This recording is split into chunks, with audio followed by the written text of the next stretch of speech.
Bonjour Capricorne, bienvenue sur ma chaîne, Pisces is Me. Voici votre tirage amour pour le mois de septembre 2020. Encore une fois, hein, vous savez que le temps est fluide, d'accord? Donc peut-être les choses seront arrivées, les événements seront arrivés dans votre vie au mois d'août, peut-être ils arriveront seulement au mois d'octobre. Et puis vous savez aussi que le tarot ne connaît pas les genres, d'accord? Donc ici on est vraiment dans les énergies d'une carte, d'accord? Aussi, prenez ce qui résonne, laissez ce qui ne résonne pas, ne forcez pas. Hein, si ça n'est pas votre tirage, ça n'est pas votre tirage, c'est pas grave. De toute façon, c'est impossible que ce tirage résonne avec tous les Capricornes de la planète. Hein, donc, c'est impossible. Donc, vraiment, prenez les informations qui vous concernent et laissez le reste. D'accord? Pour ce mois de septembre, j'ai opéré différemment, hein, comme avec les autres signes. J'ai tiré 9 cartes au lieu de faire votre côté, votre personne, les énergies communes. Donc on va voir un peu ce qui transpire. Il y a 9 cartes pour vous. On va voir un peu ce qui transpire au niveau romantique, d'accord, au niveau sentimental. On est parti? On est parti. Alors, la première carte qui est sortie pour vous, le 4, je vais quand même vous le montrer. Le 4 de bâton. Bélier, Lion, Sagittaire, hein. Ici on est dans les signes de feu. Vous connaissez cette carte, c'est un peu en anglais 11-11. 11-11, c'est en fait les cartes des soulmates. Communément, cette carte représente le mariage, représente une union, représente le couple. D'accord? Elle peut aussi représenter, vous voyez ces deux personnages ici en train de fêter, ça peut être aussi le symbole de célébration. D'accord?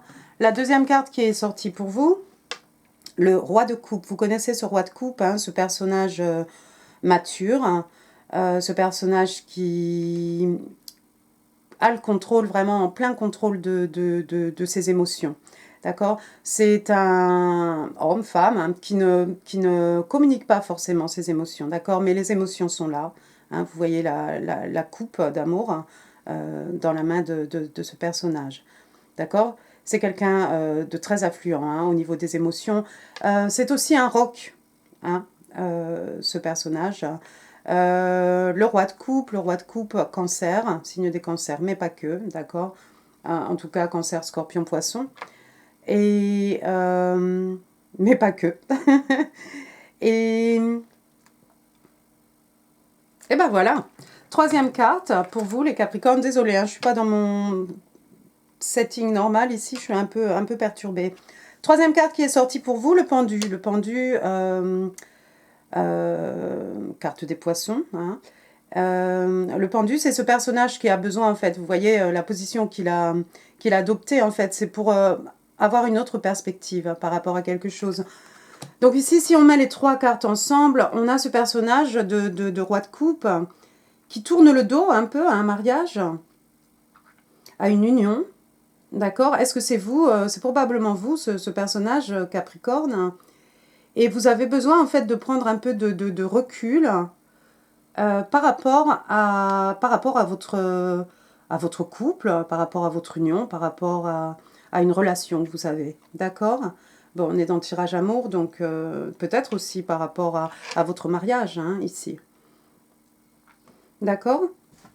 La deuxième rangée de cartes qui est sortie pour vous, la lune,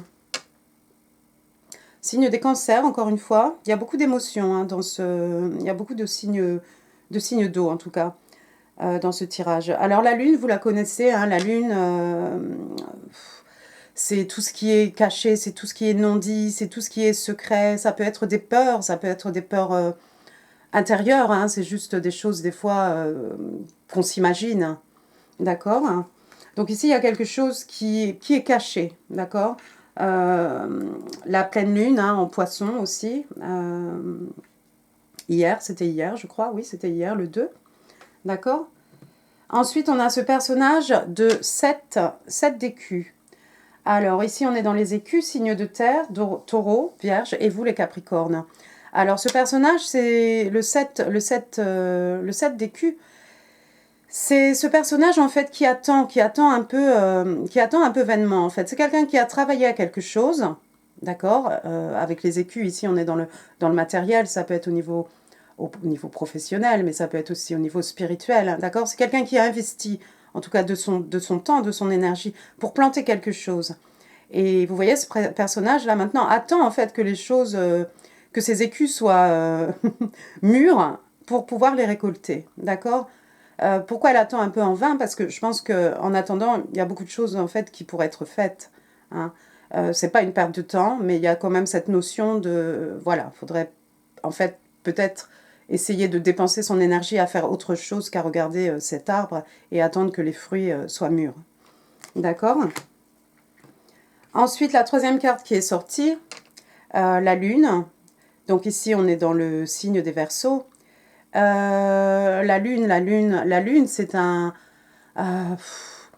wish come true, excusez l'anglais, un vœu qui se réalise, d'accord? Donc peut-être ici, il y a un souhait qui a été fait, d'accord? Donc c'est peut-être vous, ami Capricorne, qui avez fait un souhait. Ici, si on prend toutes les cartes ensemble, en secret, voilà, secrètement, hein, secrètement, vous attendez en fait que votre vœu se réalise. D'accord? Vous attendez, en fait, oui, peut-être vous avez manifesté tout simplement, et vous attendez en fait que votre vœu se réalise. Alors quel qu'il soit, hein, ça c'est vous qui saurez, ami Capricorne. Peut-être certains rêvent de devenir une star, tout simplement, hein, d'être célèbre, la célébrité, enfin, peu importe dans quoi vous avez investi votre temps ici avec le 7 d'écus, mais c'est quelque chose qui est vraiment, c'est secret, d'accord? C'est quelque chose que vous n'avez pas forcément partagé avec quelqu'un, avec votre entourage. Troisième rangée de cartes, il est sorti le 5 de bâton. Ici, on est dans les signes de feu, hein, Bélier, Lion, Sagittaire, donc on est dans le feu, les énergies lunaires, la passion aussi. Vous voyez ces deux personnages ici qui se chamaillent.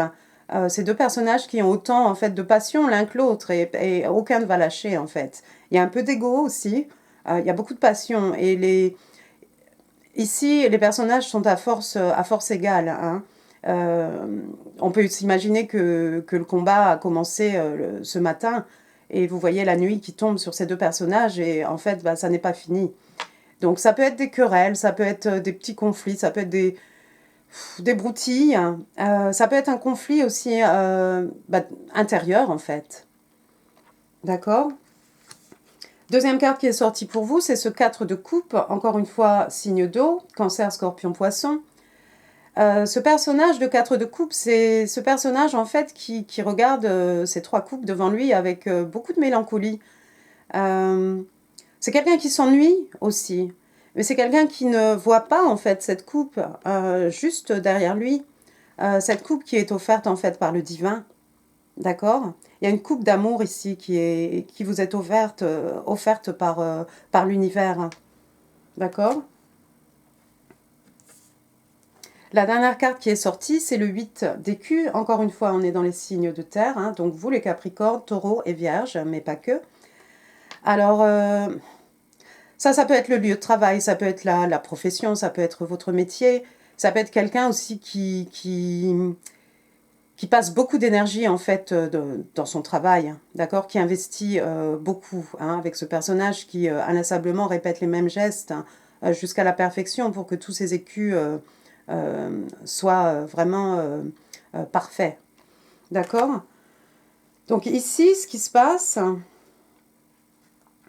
j'ai l'impression, ami Capricorne, hein, pour certains d'entre vous, hein, encore une fois, le tirage ne résonnera pas avec tout le monde, vous vous ennuyez et peut-être vous êtes en conflit intérieur, d'accord? Vous êtes en conflit ici avec vous-même, hein, une sorte de dualité, hein, si vous préférez, même si c'est le 5 ici. Et je pense qu'en réponse à ça, en réponse à cet ennui, en fait, vous vous jetez à corps et cœur perdu dans le travail, ici, d'accord? Donnez-moi un moment, pendant ce temps-là, vous pouvez vous inscrire, vous pouvez me donner un pouce si le cœur vous en dit. partager cette vidéo, hein, et aussi, n'hésitez pas à laisser des commentaires. Hein. Je voudrais voir quand même s'il y a autre chose qui transparaît, parce que j'ai pris les cartes horizontalement. Des fois, c'est intéressant aussi. Si on prend ici le 4 de bâton, hein, vous savez, cette relation, hein, ce couple, ce mariage peut-être, avec la lune et avec le 5 de bâton, peut-être pour certains d'entre vous ici, il y a des secrets en fait, il y a des choses cachées dans votre mariage, il y a des non-dits peut-être, ou il y a des peurs intérieures, d'accord, des choses non exprimées en fait, qui donnent lieu à des querelles, à des conflits ici, d'accord. On est dans le 5 de bâton, hein, ce ne sont pas des conflits, on n'est pas dans les épées ici, donc ça reste quelque chose quand même de pas dangereux, d'accord. Ensuite, si je prends ce roi de coupe, le 7 d'écus et le 4 d'écus, ce roi de coupe attend quelque chose. C'est un roi de coupe qui s'ennuie. Il y a une certaine lassitude ici avec le 4 de coupe. Hein. C'est quelqu'un qui s'ennuie et qui attend quelque chose. D'accord? Ce personnage, c'est vous, ou votre conjoint, ou votre partenaire, ou il se peut aussi que ce soit des énergies autour de vous. Hein. Maintenant, la dernière colonne, si on prend le pendu, l'étoile et le 8 d'écus. Alors, avec ce pendu qui prend une nouvelle perspective, d'accord, qui a un souhait, d'accord, ou un vœu qui se réalise, qui prend conscience peut-être de quelque chose ici, que son vœu en fait est réalisé, d'accord, et qui va travailler pour tout mettre en œuvre pour la réalisation de ce vœu. Qui travaille très dur en fait pour réaliser son souhait, d'accord, mais il a fallu que ce personnage quand même ait une autre approche, prenne une autre perspective sur les événements, d'accord. Qu'est-ce qu'on a ici? Je vais regarder quand même je vais lire en anglais, ça fait rien. Bottom of the deck, on a le 9 d'écus. Le 9 d'écus, c'est une personne célibataire, hein, d'accord? C'est quelqu'un à qui le célibat va très bien, c'est quelqu'un d'extrêmement abondant. Le 6 d'écus, c'est une relation qui n'est pas forcément égale ici, entre ce qui est donné et ce qui est reçu entre les deux partenaires. Regardez, regardez. Voilà l'as de coupe. Le voilà, votre as de coupe ici.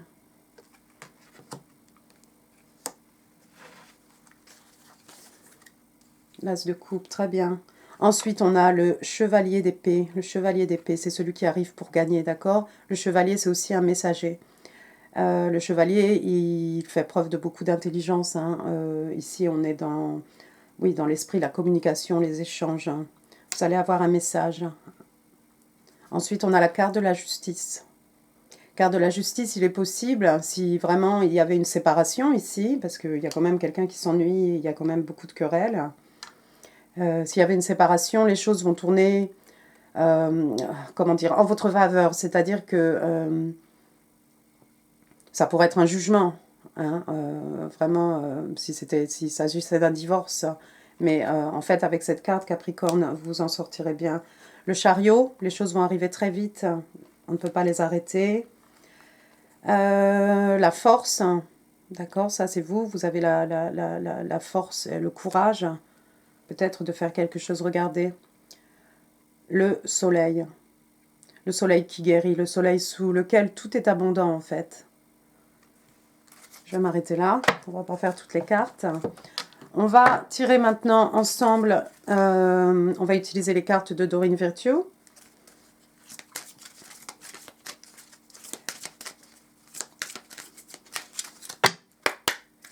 Alors, what's going on with Capricorn in love? Laissez-moi pousser mes lunettes. For the month of September. Oups, j'en ai une qui s'est retournée. Playfulness. What do Capricorn needs to know for their highest good for the month of September 2020? What do they need to know? Religious factor. Je crois qu'on en a 3 ici. Playfulness. To recapture romance, allow your inner youthful spirit of fun to shine. Ici, en fait, on vous dit que pour raviver, en fait, la romance dans votre vie, on vous demande d'être un peu plus gai, en fait, de laisser, en fait, presque ce petit enfant en vous s'exprimer, d'accord? D'être un peu léger, un peu moins sérieux, d'accord? Ouais, de permettre à votre jeunesse, hein, à votre âme, qui est restée très jeune, voilà, de briller. Ensuite, on a Religious Factor. On vous dit ici, Your love life is influenced by your religious upbringing and spiritual path. Ici, en fait, on vous explique, Capricorne, que votre vie amoureuse est influencée par des facteurs religieux, d'accord? Que la façon dont vous avez été élevé, vos croyances, influencent très fortement votre vie amoureuse et le chemin spirituel que vous avez décidé de suivre. La dernière carte, ici, on a Romantic Feelings. Your feelings are real and worth exploring. Ici, on vous parle de sentiments romantiques, hein, de sentiments amoureux aussi. On vous dit en fait que vos sentiments sont réels, hein, et qu'ils valent la peine en fait d'être explorés. D'accord? Donc vous-même vous rattacherez ces cartes à votre situation, ami Capricorne. Et puis, bah, écoutez, moi j'en ai fini pour aujourd'hui. J'espère que ce tirage vous a plu. N'hésitez pas pour les pouces, hein, si vous voulez un tirage bonus pour le mois de septembre. Et puis, je vous souhaite un excellent mois. Qu'est-ce que je vous souhaite aussi? Bah, de rester, comment on dit? Stay safe en anglais. Comment ils disent les Français? Bon, ça fait rien. Portez-vous bien, amis Capricorne. Je vous remercie pour votre temps et je vous vois très bientôt. Merci, au revoir.